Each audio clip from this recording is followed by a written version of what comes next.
진시 황제가 죽고 진나라는 급격하게 흔들리게 됩니다. 관중 땅에 먼저 들어가는 자에게 왕을 보장하겠다라고 마음이 급한 항우는 끝내 강을 건넌 배는 모두 가라앉히고, 이것이 유명한 파부 침선이라는 유방이 먼저 관중에 들어갔다는 소식이 전해지자 처음으로 유방이라는 존재에 대해서 인식을 두 사람의 천하쟁패를 향한 경쟁이 시작되었다라고 함양궁에 입성하자 역시 항우는 진나라 백성들을 학살하고 함양궁을 불태우고 무려 3개월 동안 불에 타올랐다고 합니다.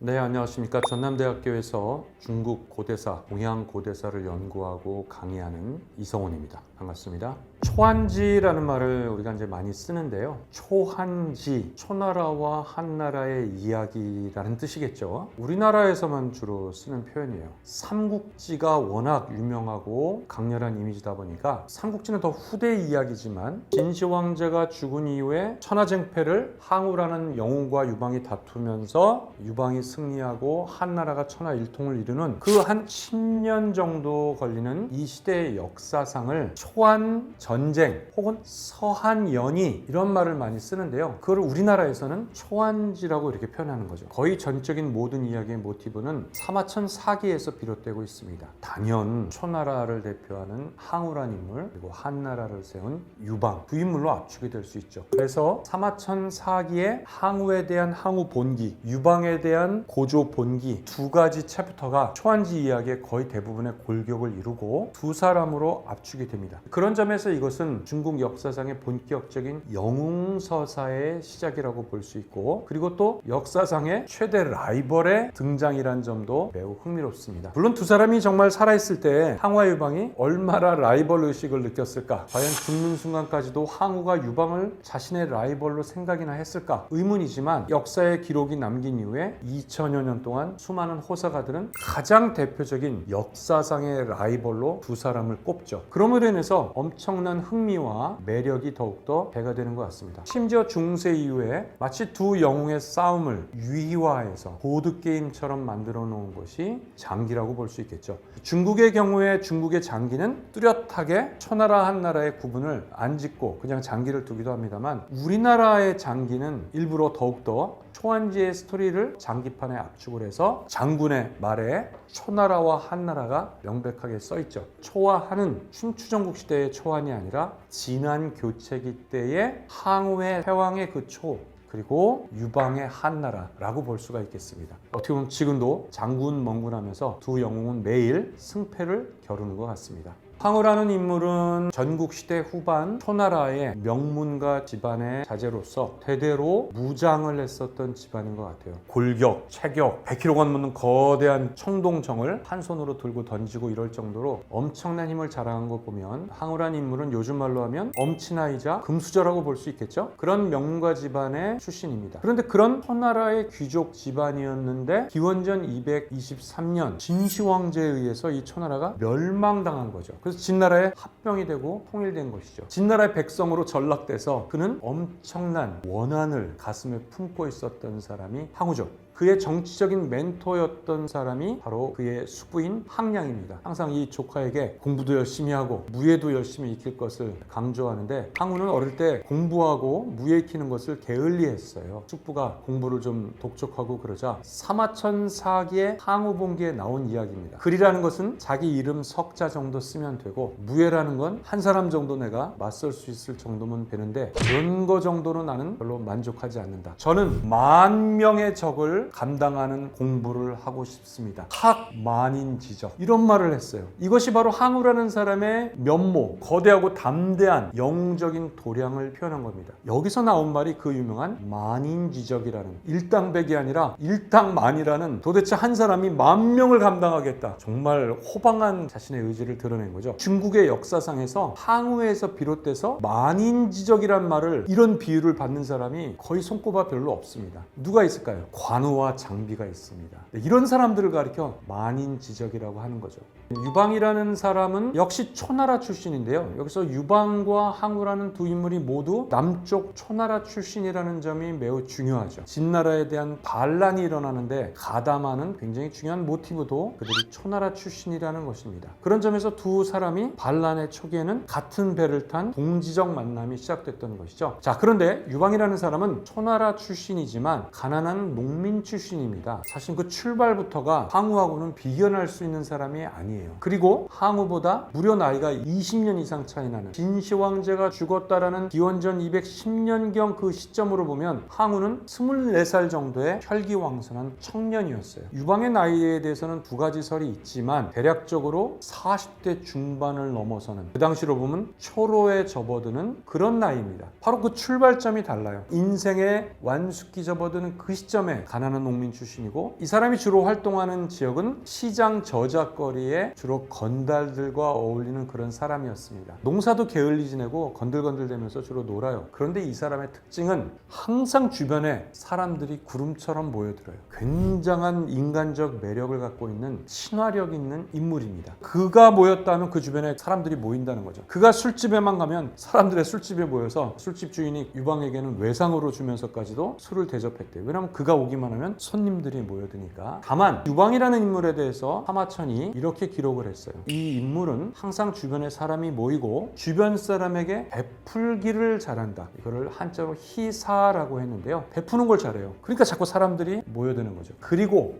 호색급주, 호주급색, 바로 술과 여자를 좋아했다는 겁니다. 요즘 말로 보면 전형적인 한량이죠. 사마천이 이 사람이 이마에 눈두덩이가 돌출되고 코가 네부리꽃처럼 돌출돼서 그의 얼굴이 마치 용의 형상이었다. 이거를 한자로 용안이라고 이렇게 기록을 했습니다. 일종의 관상적인 접근인데 사마천이 이례적으로 이 사람에 대해서 관상학적으로 기록을 했어요. 그 이후에 여러분들 아시죠? 군주의 외모나 얼굴을 뭐라 그러죠? 용안이라고 이렇게 표현합니다. 바로 이 유방이라는 인물에 대한 사마천의 기록에서 시작이 됐던 겁니다. 그래서 고향인 폐연 마을에서 이 사람의 외모를 유심히 봤던 돈 많은 유지가 있어요. 바로 여공이라는 사람인데 이 사람이 평생 돈도 많지만 관상을 잘 봤어요. 그런데 유방을 보자 감탄을 금치 못했습니다. 평생 내가 수많은 관상을 봤는데 당신 같은 관상은 처음 봅니다. 귀상이라는 거예요. 내 딸을 그대에게 시집을 보내고 싶소. 그래서 가난한 농민 출신인 유방이 여공의 딸을 부인으로 맞아들이게 되죠. 그 부인이 훗날 한나라 고조 황제의 부인인 바로 그 유명한 여태우가 되는 여인입니다. 유방은 인간적 친화력, 용안의 관상, 그리고 결혼을 하게 되면서 처갓집의 재력과 정치적 후원을 받게 된 게 또 한 번의 인생의 전환점이 됐던 것입니다. 그런데 그에게 바로 기원전 210년경 진시 황제가 죽었고 초나라 출신의 진승이라는 사람이 반란을 일으켰다는 소식이 전해지면서 장년의 나이에 저작거리의 그 동생들, 호엽들, 협객들과 함께 강호로 나가게 되었던 것입니다. 기원전 210년경 진시 황제가 죽고 급히 함양궁에 돌아오게 됐는데 전에 말씀드린 대로 시 황제의 유언이 조작되면서 능력 있는 태자 부소에게 계승됐더라면 아마 역사는 달라졌겠죠. 그런데 무능한 호에게 계승이 되면서 이 호해와 간신인 조고가 국정을 농단하게 되면서 진나라는 급격하게 흔들리게 됩니다. 이어지는 토목공사도 더 벌리게 되고 시 황제가 명령 내렸던 아방궁 건설도 계속 이어지게 되고, 물론 완성되진 못했지만 민심은 흉흉하게 되고 엄청난 카리스마가 있었던 첫 번째 황제가 죽었다는 소문이 드러나게 되면서 반진 세력들이 꿈틀꿈틀대고 불만을 갖고 행동을 일으키려고 하는 바로 그때 일종의 트리거, 방아쇠 효과처럼 초나라 출신의 형도들을 저 변방으로 이끌고 호송을 담당하고 있었던 진승이라는 사람이 기한 내에 노역자들을 끌고 가지 못하게 되면서 엄격한 진나라의 불령에 결국 큰 처벌받을 것을 피하는 것이자 두려워하면서 결단을 내리게 된 것이죠. 진승이라는 사람이 약 100여 명의 형도들에게 결단을 내린 날 이런 말을 했다는 겁니다.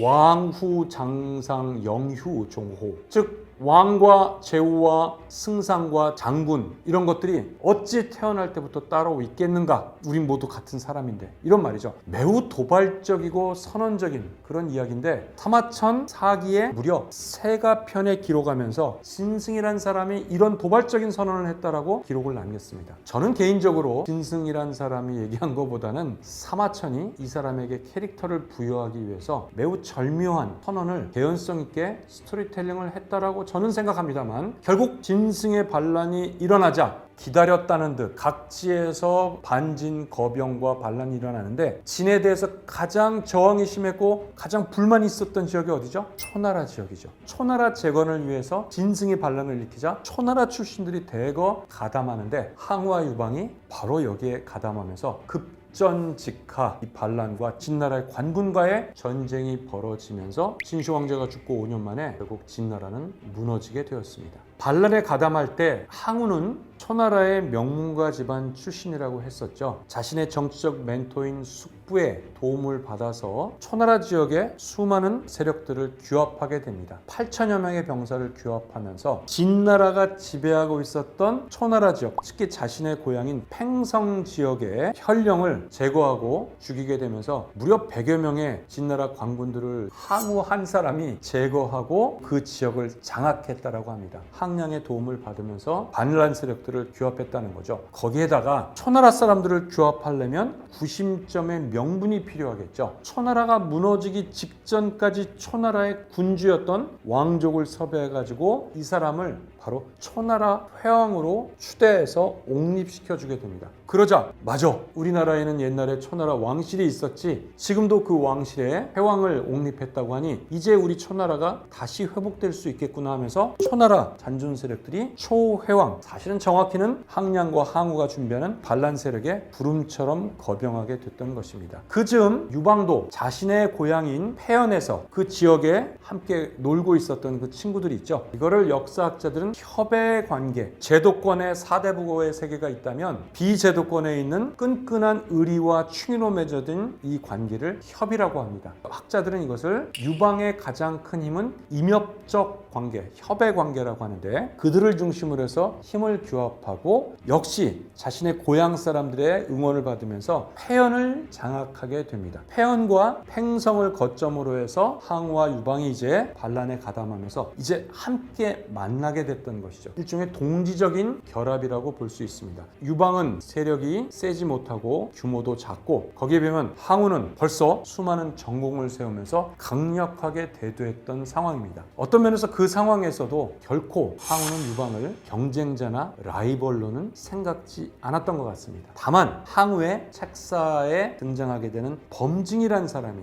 계속 유방을 관심 있게 보면서 관상학적으로 보면서 유방이라는 사람은 별 볼 일 없는 것 같지만 그의 주변으로는 항상 용과 호랑이의 기운이 감돌고 있다. 그러니 저 사람을 항상 경계해야 될 것을 항우에게 간언을 하게 되죠. 그러나 항우는 끝내 그러한 이야기들을 무시하게 됩니다. 아마도 그 시점에는 충분히 항우로서는 유방을 경계하고 싶지 않았던 것 같아요. 아마 제 생각엔 죽을 때까지도 그러지 않았을까 싶습니다. 그러나 점점 유방도 두각을 나타내며 두 인물이 주목을 받게 되었습니다. 항우의 경우는 특별히 다른 전략 전술보다는 기본적으로 압도적인 전투력과 특히 항우라는 한 개인의 역량은 많이 중심을 두고 있는 것 같습니다. 오늘날 전쟁사가의 입장에서 보면 어울리지 않는 것 같습니다. 이미 춘추전국 시대가 지나고 기원전 3세기에서 2세기 경이 되면 한 개인의 전투력이나 이런 것들은 매우 중요하지 않고 기본적으로 작전과 진법 그리고 전략을 짜는 군사들의 작전 이런 것들이 매우 중요하죠. 아무리 그가 용맹하고 뛰어나다고 해서 그것이 전쟁의 승리는 아닙니다. 이때까지도 마치 한두 사람의 영웅에 의해서 전쟁이 판가름 나는 것처럼 되고 있지만 실제 전쟁은 이미 그런 양상은 아니다라는 거죠. 이미 전쟁은 영웅에 의한 전쟁이 아니라 수만 명, 수십 명의 병사들을 운용하는 작전과 진법 이것이 바로 전쟁의 관건이라고 볼 수 있습니다. 그럼에도 불구하고 일단 기록에는 항우의 큰 힘, 팀, 바로 항우와 작전에 의해서 수많은 전공을 세우게 되는데, 전쟁만 했다 하면 10만 명을 학살하고 20만 명을 생매장한다든가 좀 과장도 있겠지만, 다만 이런 과정에서 보여지는 것은 항우가 매우 비정하고 잔인한 면모들이 보여주게 됩니다. 그리고 이것은 훗날 항우라는 인물의 상당한 패착으로 돌아오게 되는 것이죠. 진나라에 대한 반란 세력 가운데 초나라가 특히 대두가 되었다라고 하는데, 그 즈음 어차피 허수아비 같지만 그럼에도 초나라 반진 세력의 구심점 역할을 했던 초회왕이 하나의 선언을 하게 됩니다. 진나라를 멸망시키기 위해서는 반드시 함국관을 지나 관문을 지나 관 안에 있는 땅, 우리가 그거를 관중이라고 하는 거죠. 오늘날 중국 섬서성 중부 지역의 광활한 분지형의 평야가 관중 땅입니다. 이 관중 땅은 매우 비옥하고 천혜의 요새처럼 지형이 되어 있어서 관중을 근거지로 천하를 호령할 수 있는 지정학적인 위치를 갖고 있는 것이 관중 땅입니다. 그래서 중국 역사상의 13개의 왕조의 수도가 이 관중 땅의 장안이나 함양이나 훗날 서안 같은 도시가 있는 곳도 다 관중 땅이죠. 그래서 이 관중 땅을, 진을 멸망하기 위해서도 그렇고 천하를 장악하기 위해서도 관중 땅에 먼저 들어가는 자에게 왕을 보장하겠다라고 초회왕이 이미 선언을 했습니다. 누가 관중에 먼저 들어가냐 이거죠. 그런데 중요한 시기에 초회왕이 항우에게는 마침 조나라 지역에서도 진의 반란을 일으키고 있었는데, 이 조나라 지역이 진나라 관군과 진나라 관군을 이끄는 장안 장군에게 그야말로 연전연패하면서 거록성에서 거의 포위된 채 위기를 맞고 있는 상황이었습니다. 그래서 조나라는 여러 반진 세력들에게 구원병을 요청하게 된 거죠. 그러다 보니까 초회왕은 항우에게는 관중에 가기도 바쁜데 북쪽 외곽에 조나라의 거록성의 구원병을 가서 도와주라고 파병을 보내게 됐던 겁니다. 한편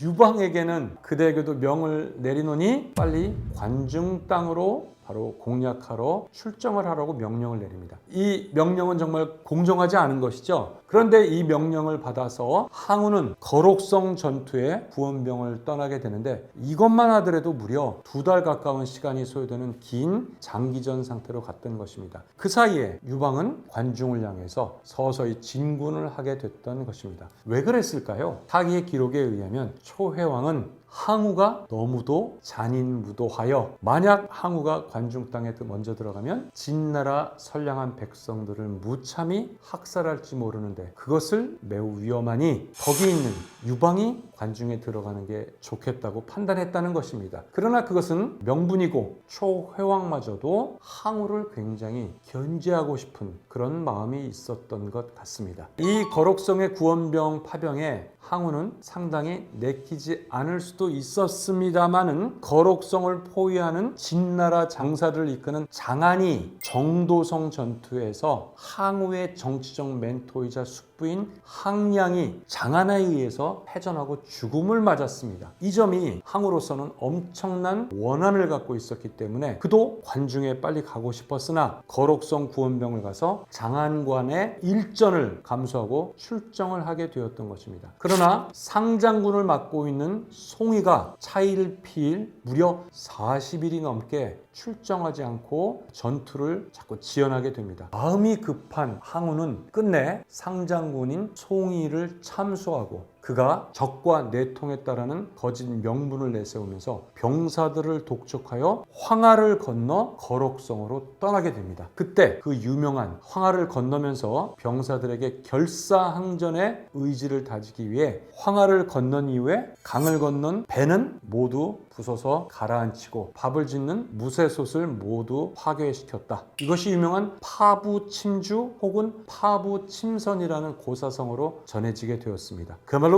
극단의 상황으로까지 병사들을 몰아가면서 여기서 승리를 거두지 못한다면, 단기전으로 빨리 결정을 내리지 못한다면 병사들이 최후의 파국에까지 이를 수 있다는 것을 미리 위기감을 고조시킨 거죠. 아니나 다를까 결사항전으로 항우는 거록전투에서 승리를 거두고 장안을 패배시키고 장군을 제거하게 됩니다. 그리고 여기서 진나라 병사 20만을 거두고 생포해서 자신의 군대로 휘하해 연합군처럼 거두게 되면서 그도 이제 함국관을 향하여 관중에 들어가기 위해 뒤늦었지만 출정을 가게 되었습니다. 먼저 출정을 간 것은 유방이었죠. 유방은 함곡관으로 들어가게 되면 최단거리로 관중으로 들어갈 수 있는 것을 알고는 있었습니다. 함곡관은 동쪽 지역에서 관중으로 들어가는 가장 중요하고 교통의 요지인데 그만큼 진나라의 저항이 매우 심할 것으로 예상이 되었습니다. 그래서 유방은 장량의 조언을 받아들여서 시간이 걸리더라도 노선을 조금은 완곡하게 돌아서 남쪽에서 관중으로 들어가는 무관을 향해서 길을 우회해서 돌아가게 되었습니다. 그러면서도 가는 곳마다 각 지역의 태수들에게는 만약 저항을 하지 않고 투항할 경우에는 그대들의 관직과 가솔과 모든 권위를 유지하고 보장해 주겠다는 회유책을 하게 되면서 진군하게 됩니다. 그래서 뜻밖의 유방의 관중으로 향하는 그런 행보에는 격렬한 저항보다는 상당한 투항을 하면서 순탄하게 무관을 향해서 가게 되었다고 합니다. 때로는 뇌물을 통해서 회유하기도 하고 때로는 그들을 관직을 보장하면서 여러 가지 방법을 다 동원하면서 유연하게 무관을 향해서 서서히 관중으로 들어가게 되었던 것입니다. 기원전 206년 10월경에 유방은 무관을 통해서 관중으로 드디어 들어가게 되고 함양궁에 입성하게 되었던 것입니다. 먼저 들어가게 된 것이죠. 함양궁에 입성하게 됐을 때 유방은 가난한 농민 출신이고 권력에 대한 욕망과 야망을 갖고 있는 매우 세속적이고 솔직한 인물입니다. 아마도 그는 황제가 통치했던 이 함양에 들어가서 그 엄청난 금은보화와 거기에 있는 궁녀들과 그리고 그 함양궁의 황제의 재위를 엄청 욕심을 갖고 차지하고 싶었겠죠. 초회왕이 보장하지 않았습니까? 관중에 먼저 들어가는 자가 관중의 왕을 보장하겠다. 그러나 유방의 장점은 주변의 측근들과 충신들의 간언에 경청을 하고 귀 기울이고 그것을 매우 수용하고 중용했던 것이 유방이라는 사람의 탁월한 장점이었습니다. 장량, 숙선통, 육각, 또 소화 이런 주변에 있는 뛰어난 사람들의 조언을 받아들이면서 주군이 지금 이 순간 함양궁의 금은보화를 차지하고 권력의 야망을 그대로 차지하게 되면 함곡관을 지나 항우가 들어올 텐데 항우와의 일전을 감당할 수 있겠습니까? 그건 굉장히 무모하고 위험한 것이었죠. 때문에 유방은 그러한 장량이나 이런 조언을 받아들여서 금은보화와 창고를 봉인하고 백성들을 오히려 위무하면서 그들에게 진시황제 때의 엄격한 법률과 형벌을 완화하고 간소화해서 흔히 약법 3장이라고 하는 가장 기본적인 형법 몇 가지만, 3가지죠. 이것으로만 간단하게 법을 간소화해서 백성들을 위무했다라고 합니다. 그러자 백성들은 오히려 함양궁에 들어온 적이지만 유방과 유방의 군대에 대해서 굉장한 감화를 받았다는 것이죠. 이것이 유방이 함양궁에 입성하여 보여준 매우 유연하고 간교한 행보라고 볼 수가 있겠습니다. 그리고 이 점은 함양궁의 뒤에 들어온 항우와 매우 비교되는 행보라고 볼 수가 있겠습니다. 약법산장은 가장 기본적인 것, 사람을 살인한 자는 사형에 처하고 사람에게 상해를 가한 자는 역시 거기에 상응하는 율령에 따라 처벌하고 남의 재산을 절도한 사람들에게도 거기에 상응하는 법으로 처벌한다. 가장 기본적인 골격 3가지의 내용만을 처벌하겠다고 약속한 내용입니다. 약법산장 이전에 진나라의 법률과 율령은 어땠을까요? 물론 엄격한 형벌도 있었습니다. 그러니까 아마 유방이 진에 가서 그 방대하고 엄격한 법률을 완화해서 일단 이 임시 시대에 약법 3장으로 위무하고 그리고 나중에 고조 유방이 한 제국이 됐을 때에는 제국을 통치하기 위해서는 정확하고 엄격한 법률이 필요하겠죠. 바로 그 한나라의 법률도 1983년 이후에 중국 호북성 강릉현 장가산이라는 곳에서 발견됐습니다. 진시황제 때 율령의 거의 80% 이상 계승했음을 확인할 수 있었습니다. 그럼에도 불구하고 그 과도기에 유방은 관중에 입성해서 진나라 백성에게 약법산장에 좀 형식적이지만 아주 백성들을 위무하는 임시적인 통치를 했던 것 같습니다. 유방과 항우는 진을 멸망시키고 초나라를 재건한다라는 이 명분에는 뜻을 함께했던 동지에서 출발한 것이 맞습니다. 그 뜻을 함께해서 관중을 향해서 함께 출정을 해서 간 거죠. 그런데 일종의 인센티브이자 경쟁심을 유발했던 초회왕의 선언, 관중을 먼저 차지하는 자에게 관중의 왕을 보장하고 관중을 차지하는 자가 천하를 장악한다라는 시대적 명분이 있었던 거예요. 이제 보이지 않는 미묘한 경쟁과 상호 간에 대한 일종의 시기심이 형성되었을 것 같습니다. 놀랍게도 유방이 먼저 관중에 들어갔다는 소식이 전해지자 항우가 여기서 굉장히 놀라게 되고 아마도 처음으로 유방이라는 인물의 존재에 대해서 인식을 하게 됐던 것 같습니다. 하늘 아래 두 개의 태양이 있을 수 없다라는 말처럼 이제 진을 멸망시킬 자가 누구이며 이후에 천하는 누가 장악할 것인가 라는 것이 앞으로 정해진 정치적 수순이라고 할 때 누가 천하를 장악할 것인가. 아마도 대부분의 사람들은 항우가 그 1순위라고 예상되는데 뜻밖의 관중에 유방이 들어가게 되면서 보이지 않는 동지적 관계는 균열이 생기고 두 사람의 천하쟁패를 향한 경쟁이 서서히 시작되었다라고 볼 수 있습니다. 서막에 해당되는 사건이 홍문에서 두 사람이 만났던 역사적 사건이었던 것입니다. 이제 항우의 군대가 함국관을 곧 넘어서 관중에 입성했다는 소식이 전해지게 되면서 유방으로선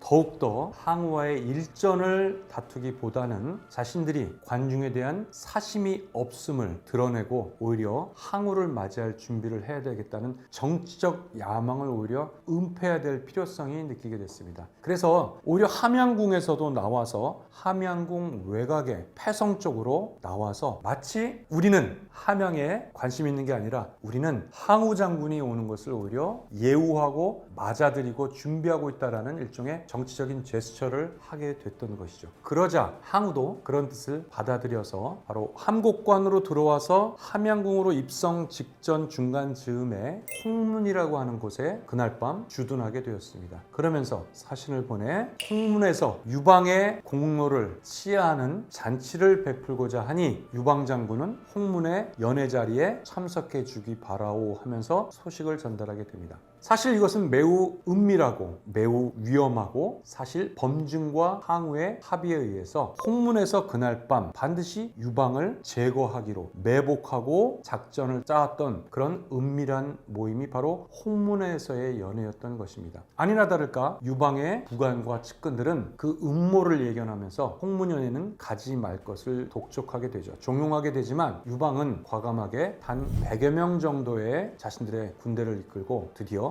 홍문의 연회에 참석하게 되었습니다. 이것이 바로 초한지의 초기에 가장 중요한 분수령이자 아주 매력적인 사마천사기의 스토리텔링이 가미되어 있는 수많은 영화나 여러 연극에서도 재현되는 홍문연이라고 하는 또는 홍문지회라고 하는 역사적인 두 영웅의 만남이라고 할 수가 있겠습니다. 그래서 홍문연에서는 이런 식으로 사마천사기의 항우본기에 기록되어 있는데요. 사마천의 사기 130권 중에서 만약 단 한 챕터만을 읽을 수 있다면 어떤 챕터를 추천할 것인가? 많은 사람들이 만약에 묻는다면 실제 개인에 따라 다를 수 있지만 많은 사람들은 사마천사기 130권 중에 항우본기를 많이 추천합니다. 그만큼 사마천사기의 역사서술 가운데 백미에 해당되는 아주 흥미진진한 이야기가 항우에 대한 항우본기이고 그 하이라이트 중에 하이라이트 하나가 바로 홍문연에서의 그날 밤의 두 영웅의 만남입니다. 이제 약속은 이렇습니다. 막사에서 연회가 베풀어지고 공을 치하하고 술잔이 돌고 기쁨을 나누는 그런 과정 중에 유방이 경계심을 풀었던 그 순간에 드디어 항우가 작전 명령을 신호를 주면 막사 외부에 바깥에 매복해 있던 병사들이 급습해서 유방을 제거하기로 되어 있습니다. 그래서 범증과 항우는 서로 약속하기로 눈짓을 주고받고 또 범증이 자신의 허리띠에 차고 있는 옥궤를 만지작대고 신호를 주면 항우가 잔을 떨구면 그것을 신호로 명령을 하기로 되어 있었던 것이죠. 그런데 잔치가 벌어지고 술잔이 돌면서 항우가 명령을 내리지 못하고 계속 머뭇머뭇됩니다. 그러자 범증은 마음이 초조해지고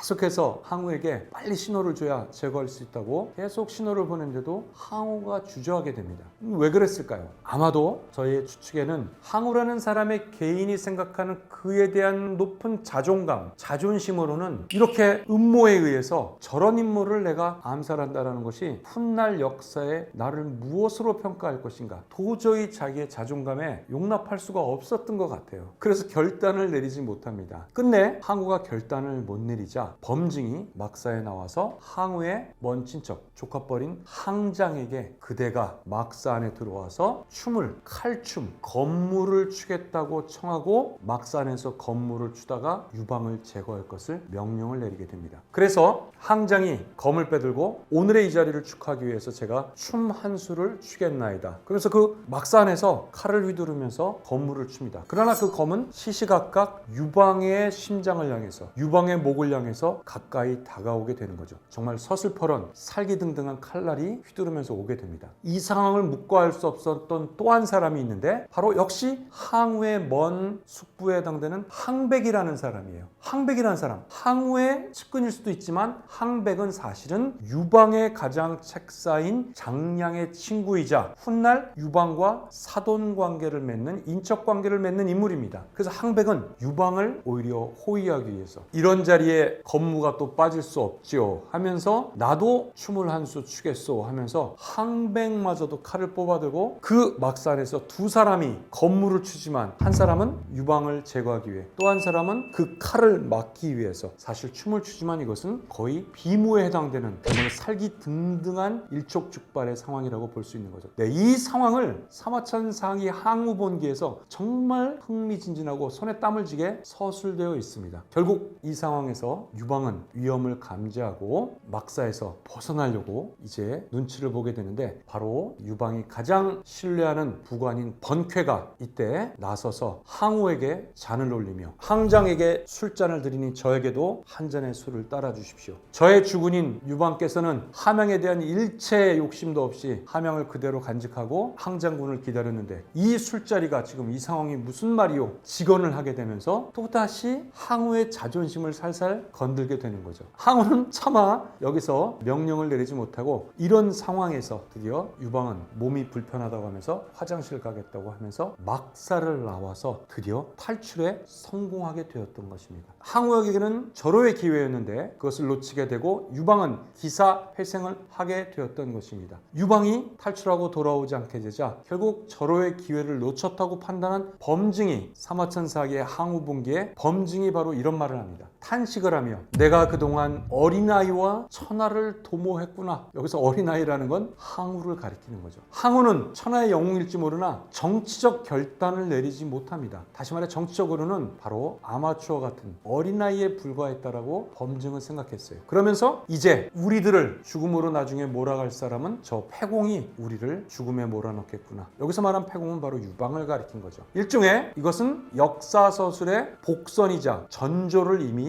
범증을 통해 이야기한 겁니다. 물론 사마천은 누가 승자인지 알죠. 결론을 알고 있기 때문에 역사적 전조나 상서, 서상 혹은 복선을 거기서 주는데 범증의 입을 통해 용의 기운이 흐르는 저 유방이라는 자가 결국 최후의 승자가 되겠구나라는 것을 범증의 입을 통해 구현하면서 항우를 어린아이로 묘사하게 되었던 것입니다. 홍문현은 결국 그렇게 끝나게 되고 유방은 기회를 얻었고 그리고 항우는 유방을 제거할 기회를 여기서 놓치게 되었던 것입니다. 홍문현의 기회를 놓쳤지만 그 다음날 항우는 드디어 예정대로 함양궁에 입성하게 되었습니다. 그런데 항우가 함양궁에 입성한 이후에 보여주는 행보는 정말 유방과 대비되는 모습이었는데 대체적으로 여기서 크게 세 가지 네 가지 정도의 큰 패착 혹은 돌이킬 수 없는 유방과 대비되는 그런 행보를 보여주게 되죠. 우선 첫 번째는 함양궁에 입성하자 역시 항우는 엄청난 진나라 백성들을 학살하고 진의 귀족들을 모두 척살하고 또 진의 왕실의 유족들을 모두 제거하고 함양궁을 불태우고 기록에 의하면 불에 타는 함양궁이 무려 3개월 동안 불에 타올랐다고 합니다. 그리고 원한이었던 그 철천에 자신의 조국 초나라를 멸망시킨 이미 죽은 진시황제의 무덤을 추적해서 진시황제의 무덤을 파괴했다라고 이렇게 기록이 나와 있습니다. 정말 그랬는지는 모르지만 바로 1974년 이후 발견된 진시황제 병마용갱에서만 하더라도 병마용갱을 지키는 여러 목각 구조가 되어 있는 그 구조물의 상당 부분들 그리고 도용들이 불에 그을리거나 탔던 흔적들도 일부 발견된 것으로 보아 그런 후대 파괴와 방화의 흔적이 보이죠. 그게 뭐 항우가 그랬을 수도 있고 또는 그 후에 다른 사람이 했을 수도 있지만 항우의 함양궁에 대한 파괴와 학살은 맞는 것 같습니다. 이 점이 진나라 백성들에겐 너무도 대비되는 유방과 대비되는 그런 모습이었던 것이죠. 두 번째, 이렇게 해서 공식적으로 진을 멸망시킨 멸진자는 항우가 되겠습니다. 그러면 여러분이 만약에 항우였다면 첫 번째 제국의 그 황제가 있었던 함양궁을 차지하고 천하를 그가 손아귀에 넣을 수 있는 1순위가 됐습니다. 자, 그러면 여러분은 어떤 직함에 어떤 군주가 되겠습니까? 저라면 다시 천하를 중앙집권으로 통치하는 황제가 되고 싶습니다. 그런데 뜻밖에도 항우는 관중을 차지했으나 관중을 포기하고 그는 고향 땅 초나라의 팽성 지역으로 돌아가겠다는 겁니다. 당연히 측근의 부관들이 말리면서 죽은 어찌하여 이 함양궁과 관중을 포기하고 고향을 가시나이까? 여기서 항우가 했던 유명한 말이 사마천사기에 기록되어 있는데 이런 말을 했다는 거죠. 내가 아무리 이런 위협을 이룬들 고향에 돌아가지 않는다면 누가 나를 알아주겠는가? 마치 내가 아무리 멋진 비단 옷을 입은들 내가 밤거리에 나간다면 누가 나를 이 비단 옷을 입은 걸 알아주겠는가? 그러니 나의 이 진을 멸망시킨 위협을 나는 고향에 가서 그리고 조상들이 있는 곳에 가서 나의 이 공적을 인정받고 싶다.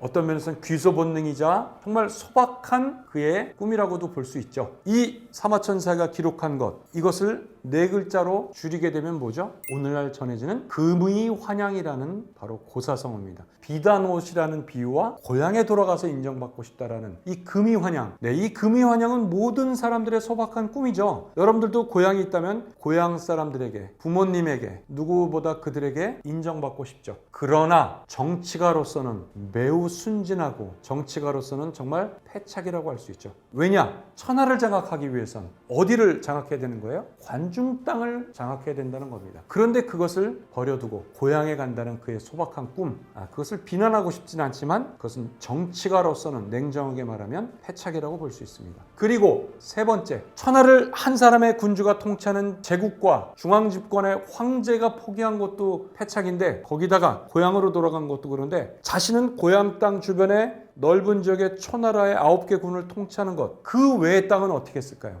바로 공을 세운 자신들의 부관들과 자신들의 일족들에게 천하의 땅을 18명의 제후들에게 18제후들에게 나누어 주었습니다. 바로 이것은 뭐죠? 제도적으로 봉건제도죠. 봉건제도는 중국의 수천 년간 은나라, 주나라, 춘추전국 시대까지 거의 2000년 가깝게 이어져 왔던 중국의 전통적인 지방 통치하는 방식입니다. 중앙에 있는 군주가 직접 장악할 수 없으니까 제후들에게 그걸 영속적으로 위임시킨 거죠. 분할 통치입니다. 그런데 그러한 역사를 놀랍게도 기원전 221년 진시 황제가 한 명의 군주가 천하의 땅의 모든 인적 물적 자원과 영토를 직접 통치하는 중앙집권적 군현제도, 바로 제국을 출현시켰고 통치할 수 있는 방법을 다 마련하고 제시했던 겁니다. 그런데 그것을 역사를 거꾸로 돌려서 항우는 봉건제도로 돌아간 거예요. 일종의 과거의 봉건제도로의 회귀인 거죠. 이것이 사실은 정치가로서의 세 번째 큰 패착이라고 할 수 있습니다. 이제 진을 멸망시키자 그가 고향 초나라 땅의 군주가 되려고 해요. 그러자 이제는 반란 집단을 구심점으로 명분 삼았던 초나라의 왕족의 회왕, 이제 회왕의 존재는 이제 큰 의미가 없죠. 그리고 자기가 초나라의 왕이 되고 싶은데 이 회왕은 이제 자신에게는 불필요한 존재이자 오히려 방해가 되니까 초나라 회왕을 죽이고 제거하게 됩니다. 바로 이 점이 초나라에 예전에 있었던 초나라 백성들에게는 엄청난 비난의 대상이 됩니다. 이것은 거의 역적이 아니냐 이거죠. 그래서 항우에 대한 반란들이 다시 일어나게 되는 그런 계기를 주었습니다. 항우는 물론 어떤 면에서는 천하의 영웅이기도 하고 한 개인의 역량은 뛰어나지만 정치가로서는 과감한 결단을 못 내리죠. 그리고 정치가로서는 때론 비정해야 되는데 우유부단하고 냉정한 판단을 하지 못하고 또 봉건제도에서 제국으로 역사가 귀결점이 갔는데 그것을 거꾸로 봉건제로 가는 천하 대세관이 부족했다라고 볼 수가 있겠습니다.